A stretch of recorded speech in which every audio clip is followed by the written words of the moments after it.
ایک عالم کو نہیں بہکا سکتا لیکن ہزار عابدوں کو بہکا سکتا ہے۔ تو اپنا تعلق علماء سے مضبوط رکھنا، اپنا تعلق علماء سے قائم رکھنا، ان کے ساتھ رہنا، ان کے ساتھ زندگی بسر کرنا، دین کا ایک ایک مسئلہ ان سے حل کرنا، اللہ کی قسم آپ کبھی بھٹکے گے نہیں، آپ کبھی گمراہ نہیں ہو سکتے ہیں۔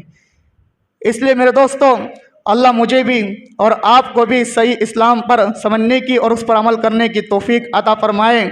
وآخر دعوانا ان الحمد للہ رب العالمین۔